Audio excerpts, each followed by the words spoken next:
And welcome to the SpartanMag.com VCast. Jim Comparoni, Paul Konyndyk. Ford Field, Detroit. My voice is really bad. We're going to see if we get through it or not. I apologize in advance. I know it's going to be hard to listen to, but maybe not as hard as it was to watch Michigan State play today.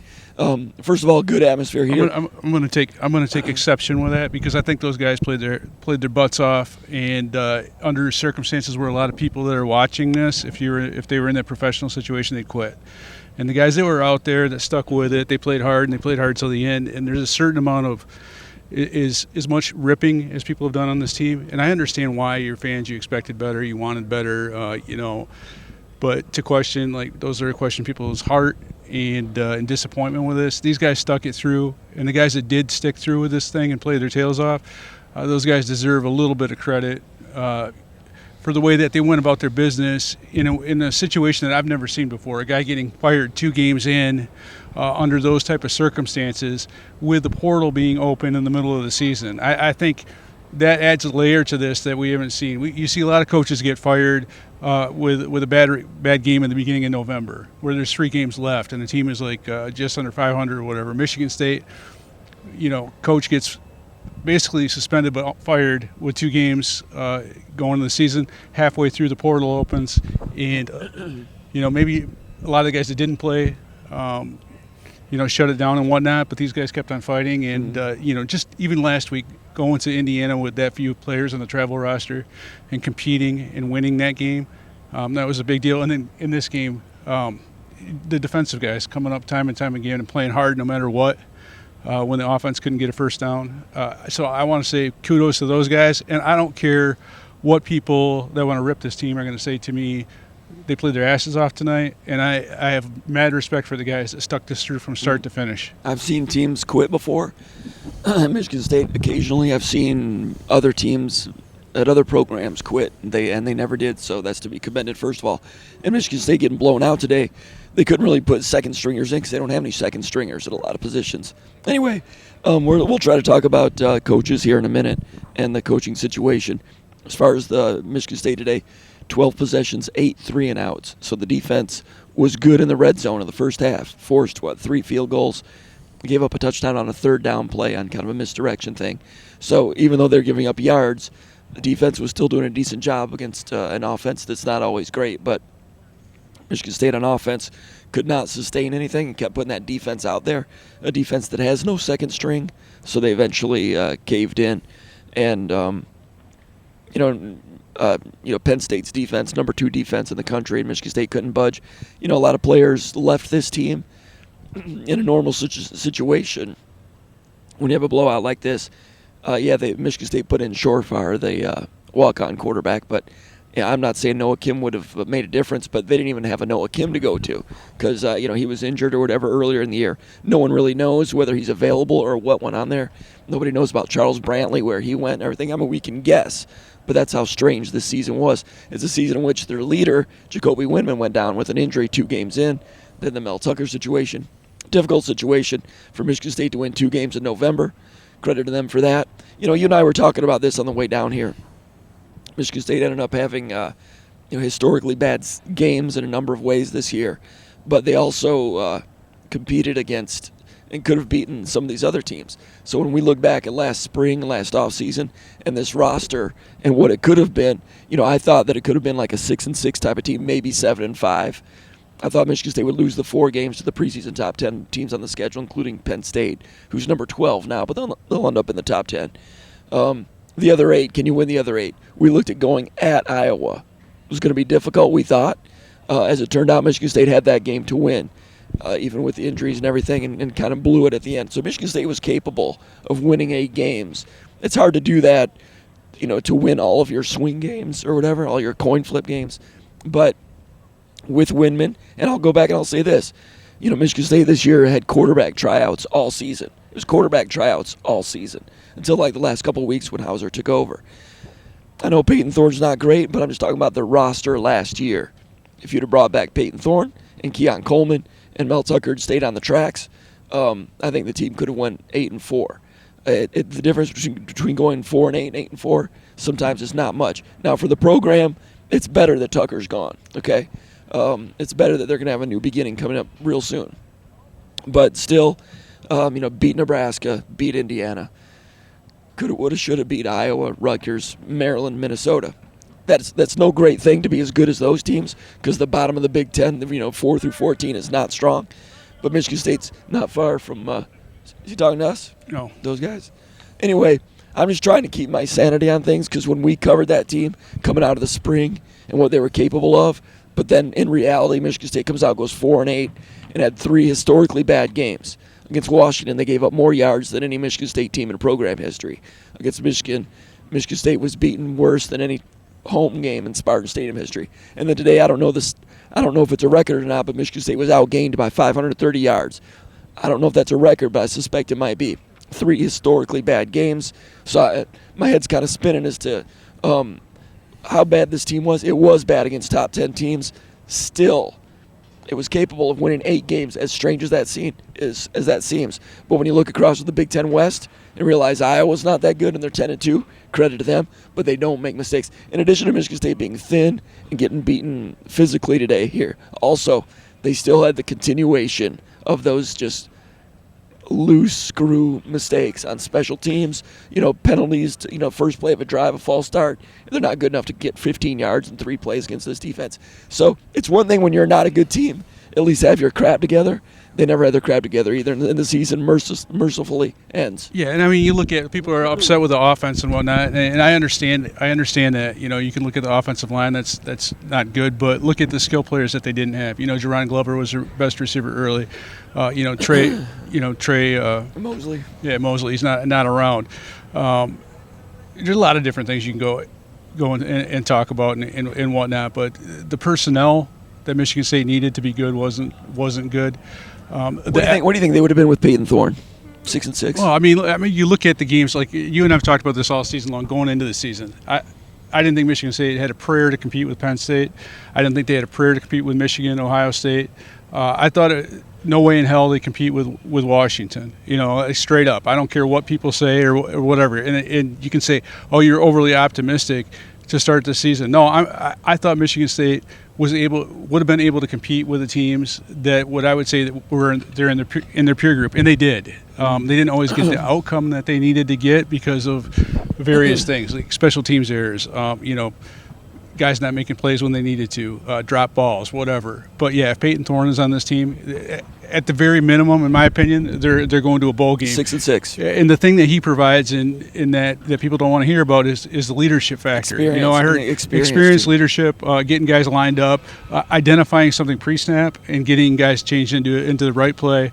Is he jumpy in the pocket sometimes? Yeah. Does he make some poor throws? Yeah, he does. But he would have been capable of moving this team and getting stable and functional. 7 wins, 6 wins, and that's better than what Michigan State did. Specifically, they would hang on to beat Iowa and Rutgers and maybe Minnesota. I know people out there don't think Peyton Thorne's good, but you saw what Michigan State had this year at quarterback. When you've got someone who started 30 games, that is a valuable commodity. No matter how mediocre the quarterback is, when you've got that kind of stability, that can make a difference between going to a bowl game. But go ahead. It's going to be interesting, like moving forward, and that's where I think that everyone wants to go. No one wants to care. No one cares.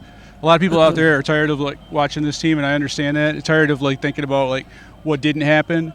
But I'm just trying to define terms on how far off was I in thinking that this could have been a 6-6. And I'll tell you what I said in the car too, and I think it's valid and it should be said. I mean, no one would have expected what happened 2 games into the season to happen, so that takes everything off the table.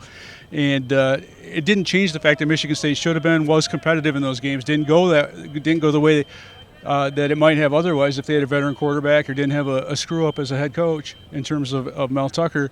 But I'll say this: that whoever takes over as the next head coach, there are some pieces in the locker room that will be coming back or that have some high character. Nate Carter, he's a guy that's coming back. He's got a high character, a good motor, and that kid ran hard no matter what all season long, even when he was hurting.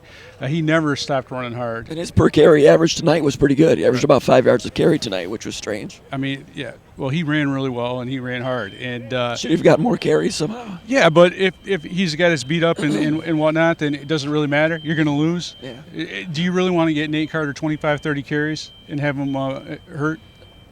Probably not. But he's a high character guy. Hey, the atmosphere tonight I thought was great. It was awesome. You know, when we walked in, I could kind of feel it. When this game was announced, I was like, man, that's kind of strange. I don't know about that. But when it's 32 degrees out here and outside, and with the new television contract, you never know who's going to be saddled with night games late in the year. And if this game had been at Spartan Stadium tomorrow night in 30 degrees, as poorly as the season went, it would have just been horrible. Because it's snowing tomorrow night. Right, and that would have just been – but Michigan State fans were in here. It's about 85% full. I mean, if Michigan State had a good year this year, this would have been sold out, and it would have been raucous. Right. And it was loud tonight a couple times when Michigan State had a couple of third-down sacks in the first half. Sack in the first half. Got This loud. place got great. Michigan State fans were able to come in here, take their coat off, have a couple beers, have a good time. And it meshes real well with the Thanksgiving Day weekend, Friday. A lot of Michigan State graduates and fans who live abroad around the country. Maybe they're back home, a percentage of them back home in Michigan or the Detroit area. What are you going to do on a Friday? What are you going to do on a Friday? Go to a game. Makes perfect sense. I think it was a great idea. Michigan State fans seemed to like it. Even when the blowout was underway, they were still having fun. A lot of them left, but a lot of them stayed, having fun on the scoreboard and stuff. It's a great event. And problem is, I don't know if it's a problem or not, but with the 12-team playoff coming up, this, the Big Ten championship game, the conference championship games, will move to Thanksgiving weekend. So we will no longer have regular season games during Thanksgiving weekend. So doing this on Black Friday every other year is not really going to be an option, I don't think. But it'll be interesting to see for Game 12 if Michigan State does move their 12th when they have a 12th game of the year, late in the year, when they are home on the 12th game, if they move it here. I think it's, when they did this, they didn't say it was going to be a one-off. They weren't going to make any, yes or no, black or white decision on what if this is going to be one-off or they might do it again. I think it was positive enough that they would probably consider doing it in, and I kind of think they should. I think this was pretty good. When they announced this game, there's a lot of hand-wringing, and there's a lot of people saying that this was a terrible thing for Michigan State. And I wasn't sure. I was kind of like a wait-and-see type of deal because I envisioned a lot of people coming back and being able to see their team coming back home, and I thought this was a pretty awesome deal. And I didn't know what it was going to be like, but I thought a lot of people showed out, even amidst how bad a season this has been. There's a lot of people that wanted to have a connection to their alma mater, and that's always a cool thing. I thought it was louder in here than it would have been in Spartan Stadium. Absolutely. So the band was good. The band indoors, which was great. It felt like an NCAA tournament type of deal, a little bit. Like what you hear with the pep bands inside and it echoing off there. So that was kind of cool. The other thing that I think, one of the other things I think is kind of cool, one of the other things I want to talk about, I know your voice is trash and whatnot, but one of the things I wanted to talk about, something important that I think Harlan Barnett said with regard to recruiting and with regard to the next coach. Of course, Harlan Barnett's going to continue to say he's hopeful of getting the job until he's not. He's not getting that job. But the one thing he said I think that was important and resonated with me is he talked about the 5-hour recruiting radius, the D'Antonio thing. He talked about Harlan Barnett doesn't say a lot of, $5 swear words. He doesn't have to put money in the jar, but he said that Michigan State needs more tough-ass kids from Michigan, Ohio, Illinois in that 5-hour radius. And he said that when they go outside of that 5-hour radius, they need to go to places like Georgia, Florida, and DMV, New Jersey. And he's talking about the Maryland area. And he said that's it. He said that's all we need to be. And he said maybe sometimes we can go other places under certain circumstances. But that totally resonated with me, and I think that's something that next coach, whomever it is, in year one, maybe some of that's not, that's not totally available. But I think for Michigan State to get back to where it was and get back to its program identity, you can't do that without that 5-hour radius. I forget which game it was before. Maybe it was Ohio State game. Maybe it was Michigan game. You said there's only 8 guys or whatever from the state of Ohio on this team. And on the whole roster. And we're used to 25, 27, only 20 guys from Ohio. I think it might have been 6. Was it 6 or 8? It was 8, I believe it was. Might have been 6. I think it was 6 that were in the playing group at 8 overall, something like that. And all were recruited by D'Antonio. Right. So, Michigan State. For Tucker to be here for 3 years and not have any Ohio kids on the roster. And being a guy from Ohio, 4 years. Being a guy from Cleveland, talking about Ohio all the time, that's a fraud. And I think all those Ohio kids started except for O'Shaughnessy, the punter. And he had a couple starts. I mean, if you want to call punting starting, but they need to get back to the roots, and you can't do that by recruiting especially in today's climate. If you're getting a kid from California and he's not starting right away, he's not staying. And I think Michigan State needs to get back to that 5-hour radius. So that really resonated with me, what Harlan Barnett was saying about that. And I think the next coach that comes in here, I think he is going to have to focus on the Midwest, and I think he will. I think it's a combination. The 5-hour radius. You can't leave any stones unturned close to home. I mean, I've been talking about it too much, but the running back from Walled Lake last year that goes to Minnesota gains 1,000 yards or whatever. Michigan State offered him late, but they just didn't recruit him. And at the 11th hour, they're out there getting Barberin out of California, who might end up being a pretty good player someday. He might not, too, because he's a guy that played a slot receiver his entire career. And those 8 or so players that they got in the 11th hour to get that top 25 recruiting class, that was all bag money, and that was a mercenary top 25 class. And you can say that Mel Tucker was a good recruiter. I call bull crap on that. Want to say something else, but I won't. But if you're paying money to get 8 guys from out of the area just so you can have a top 25 class, that's not recruiting. Meanwhile, if you're stepping over kids in Michigan or Ohio to go get those guys, that's okay. They signed 15 or 16 pretty good players. The freshman class is good. Last year was the class that was signed coming off the 2021 Peach Bowl season. When you have that much recruiting power, don't stop at 15 or 16. Sign 25 and not as many portal guys. That's just one thing. But they tried it a certain way, whatever. It's a lazy way. And not just to try to get back, we're not saying only Michigan and Ohio, but when there's a player close to home that wants to be a Spartan, you bring him in, and maybe in 2 years if it doesn't work out, then he can leave or whatever. But look at stepping over those guys to go elsewhere for guys that aren't going to sign with you, that turned out to be a bad deal for Michigan State. Now, one other thing about the Ford Field game is, in the future, Penn State's not going to be on the schedule every year. They only have the projected game against Michigan. There's going to be a shuffle. So the last game of the year, it's going to be a rotation of teams. So if Michigan State does come back here, and maybe every other year when the last game of the season is November 21st, maybe play it here. It could be any number of teams. Or if it's like in Indiana, why not do it like here one year and then play down at Lucas Oil if it's available? What if it's USC? Would that be an interesting thing in here? Yeah, absolutely. You could, because the TV networks get involved in those type of things. And I don't know what my brother would do, being a grad from both schools. It's going to be interesting the way that shuffle goes. So it won't be Penn State anymore, which that always made Michigan State's schedule difficult to have them on every year, but it also made it exciting. There are a lot of great moments. They've been great games, too. Yes, except for tonight. But tonight was interesting because of the atmosphere, I think. And this was Alan Haller's idea, partly because Spartan Stadium is not good at this time of year, not only for fans, but just like the water situation. Last year when they played Indiana late in the year, it was like crazy cold, like one of the coldest games ever at Spartan Stadium. And that has shut down the upper deck because the water didn't work. The stadium does not function late in the season. All the more reason to give this a try. I'm not sure financially how much you lose by playing here as opposed to home, but I thought this thing was pretty cool. And if this had been a good season and a good game, it could have been a really memorable night. Coaching situation. Jonathan Smith, as we record this, he's probably doing his press conference right now at Oregon. Oregon State was blown out tonight. Tough situation. Oregon is very good. And I'm sure he's being asked about the Michigan State situation. So as we record this, we don't know what he's saying. But, it's been reported tonight that, that Jonathan Smith, head coach at Oregon State, has emerged as the leading candidate for the Michigan State job. And, I on the Underground Bunker message board during the game thread, it's no news now, but I confirmed that. I'd been hearing. But the thing is, I'd been hearing that since Tuesday or Wednesday from a really good source with knowledge of the whole process and the situation. And, I could say that, of course he's a lead candidate, so that means there's talks going on and negotiations going on and so forth. I was told as early as like Tuesday and Wednesday, some of those negotiations went as far as to go beyond the head coach and to start talking about how much staff members were going to make. That's how far this was going 2 and 3 days ago. So a lot of indications that Michigan State's in really good shape to get Jonathan Smith, if there hasn't already been, a verbal deal in that regard. Still trying to get confirmation on that.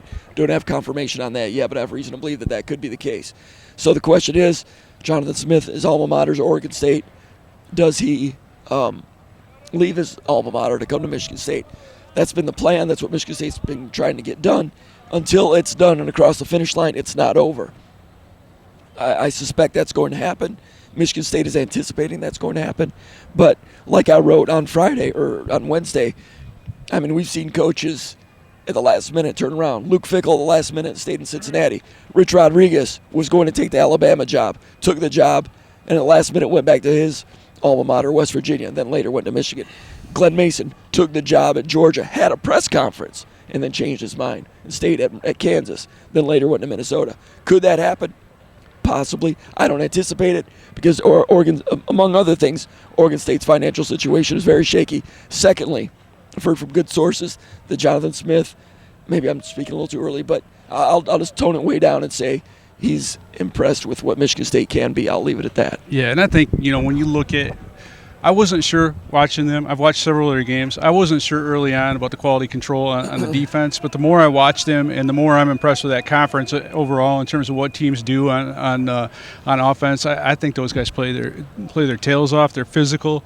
I think the style of offense that they do, it creates physicality in the defense. They're diversified enough where they're not going to get bogged down in being like one-dimensional or whatever, but I think that offense makes that defense tougher, and I think that's a style. The style they play at Oregon State fits very well in today's Big Ten, and I think also the defensive background or what they've seen in the Pac-12 also helps out with some of the things that they face in the Big Ten. I really have been impressed with everything I've seen from that Oregon State team in terms of competitiveness and what they did against Washington under difficult circumstances. That really opened my eyes. But even going back to the Washington State game, and I know Washington State didn't end up with a very good record, but Oregon State was down by a significant amount in that game, and they could have folded the tents, and they continued to fight back and claw their way back, and they made it very competitive. I like the operation. I like the energy of the guy. I like the physicality of the way they play football, and I think his style, if that's who it ends up being, and it kind of appears that it might be that way, but if that ends up being the case, I think Michigan State fans can get behind him and get excited about the future because it's not lip service talking about physicality. It's the real deal, and I think he's genuine instead of playing a part. Mm-hmm. He's got a really good offensive line coach. That'd be interesting if they brought him in here to Michigan State. And last week they were losing that Washington game, and they came back, had a chance to win late. Last year they beat Oregon. Same thing, got behind and kept coming. There's something about them in the fourth quarter. There's some toughness there too. And they go I formation under center, and they hit you with physicality, but they'll spread it out and shoot it around the field too. That's why DJ Uiagalelei wanted to go there, and they were able to recruit him as a transfer portal to come in. He wanted to play in a pro-style system, getting under center and those things. Went out and got Aiden Childs, big-time 4.5-star recruit out of California. True freshman backup quarterback for Oregon State this year. Split reps with Uiagalelei, and big-time recruit that wanted to go and play in that system as well. So at Oregon State, they don't have the recruiting pull to bring in a lot of 4-stars, but at the quarterback position, they're able to do it. If he comes to Michigan State, it'll be interesting to see how he goes about doing it. Does he go to the Midwest and get that? I've heard that came up in the interview process. It would have to, and I heard with that Alan Haller doing the interviews. Yeah. Alan Haller understands what Michigan State football is, and he's not going to go get a guy from the West Coast that he doesn't think can adapt to the Midwest. It's not like a Wisconsin situation where they've gone out in the past and got like an Oregon State coach that ended up bombing because he didn't fit the style. It's my understanding he demonstrated a clear plan that would incorporate Midwestern recruiting, because that was one of the questions. He's a very good up-and-coming coach in his mid-40s. Been in the top 20 the last 2 years. There's frankly not many coaches in the Power 5 that are realistically attainable for Michigan State. A proven coach that's won in the Power 5, top 22 straight years, that's available. He was like the one in the country that was available. Michigan State is on the verge of going out and getting them. So that's exciting for the program, and we'll see what comes in the days ahead here. I know a lot of people wanted the Urban Meyer thing, and I understand that, but there's also something about what I've kind of personally believe, the guys that can do more with less. They don't have to have this, and this to reach a level of excellence, and don't make excuses when they're not getting those kind of resources, but they continue to work and chip away at the rock face and kind of play physical, tough football. That's been Michigan State's identity for as long as I've been alive. And when they've been good, and they need to get back to that. No more like sports car, like photo shoots and all that kind of bull crap, or lightsabers. They just need to get back to recruiting tough kids and playing tough football. It'll be interesting to watch. And at SpartanMag, we'll be covering it every step of the way. I had a cold this week, so my voice is bad. I apologize for that. I don't think I'm contagious anymore. I feel better than I sound. A couple days ago it was a little rougher, but I apologize for the bad voice. Appreciate everybody at SpartanMag following SpartanMag and our coverage as we go forward. It's going to be interesting to cover that next coach, who's staying, who are they recruiting, who are the assistant coaches. We'll have that at SpartanMag in the days and weeks ahead. Anything else, Paul? I'll let you know if you're contagious. I don't think I am. I think I'm past it. For Paul Konyndyk, my name is Jim Comparoni. You've been watching the VCast from Ford Field in Detroit with the Spartans for SpartanMag.com.